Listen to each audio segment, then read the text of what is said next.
আজকে যে বিষয়টা নিয়ে আলোচনা করব তা হলো বাংলার যুব শক্তি আমাদের যে রাজ্য সরকার অ্যানাউন্স করেছিল তার জন্য কি কি এলিজিবিলিটি ক্রাইটেরিয়া রয়েছে।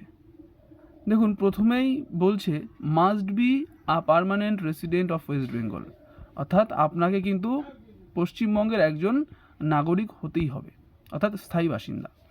নেক্সট কি বলছে, currently unemployed or actively seeking employment, অর্থাৎ কারেন্টলি আনএমপ্লয়েড বর্তমানে যে বেকার, মানে কোনো কাজের সাথে যুক্ত নেই, অথবা অ্যাক্টিভলি সিকিং এমপ্লয়মেন্ট, অথবা যে একটা কাজের সাথে মানে কাজের জন্য কাজ খুঁজে বেড়াচ্ছে, যাকে আমরা জব সিকারও বলে থাকি।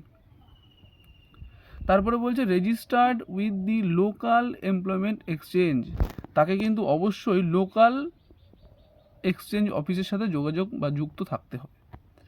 নো রেগুলার মান্থলি ইনকাম অ্যাভভ দি স্পেসিফাইড থ্রেশহোল্ড, কোনো স্পেসিফিক ইনকাম মান্থলি থাকলে চলবে না, কারো যদি মাসে মাসে একটা আর্নিং আসে তাহলে কিন্তু সেটা হবে না।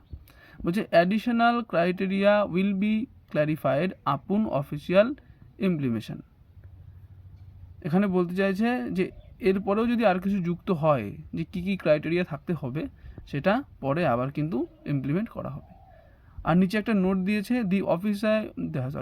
দি official eligibility rules have not been released by the government yet, এখনও কিন্তু অফিসিয়াল কোনো ওয়েবসাইট রিলিজ করেনি সরকার। The point share above the tentative and may change after the official launch, official লঞ্চের পরে কিন্তু এই ক্রাইটেরিয়াগুলো চেঞ্জও হতে পারে।